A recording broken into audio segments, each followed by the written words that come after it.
I'm Maurice Barrett. I've got another riff for you to meditate on this week. It's taken from Matthew 26 verse 24. The Son of Man goes as is written of him, but woe unto that man by whom the Son of Man is betrayed. It had been good for that man if he'd never been born.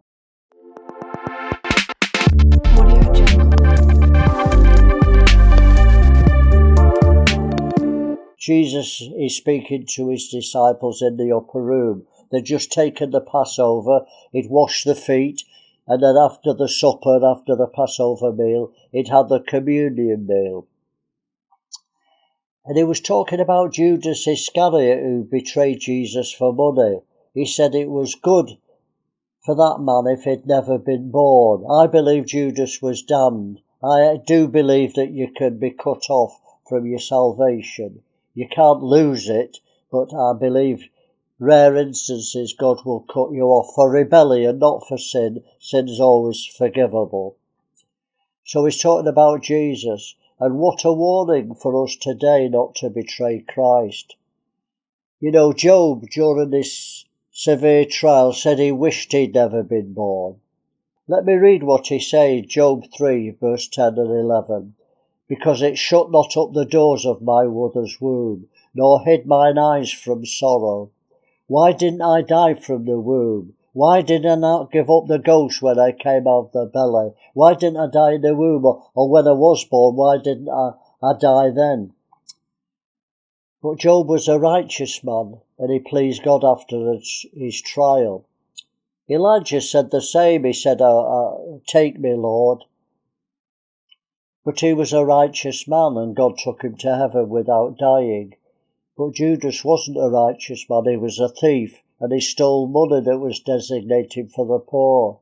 And he betrayed Jesus, and I believe he was damned.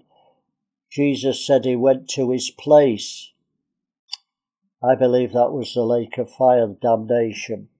Well, let me read what Paul says in his letter to the Hebrews. He's talking to the church, not the unbelievers. That's why I believe you can be cut off. Not lose your salvation. You can't lose it. It's secure. But God can cut you off. I believe a saved person can be damned.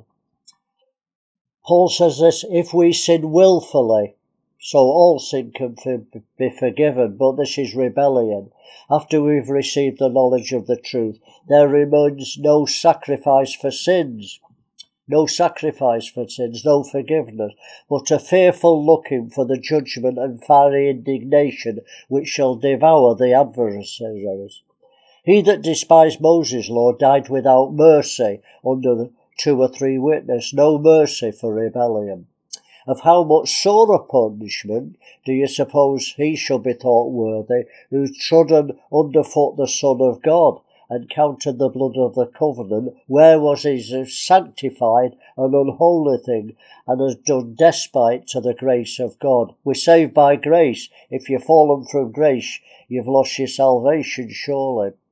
For we know him that saith, vengeance belongs to me, I will recompense, says the Lord. And again, the Lord shall judge his people. It's a fearful thing to fall into the hands of the living God. Well, whatever your persuasion, whether you believe you can lose your salvation or once saved, always saved, it's something for you to think about, to meditate on this week. So, have a busy day. I'm sure you've got lots to do. So, see you for the next vlog.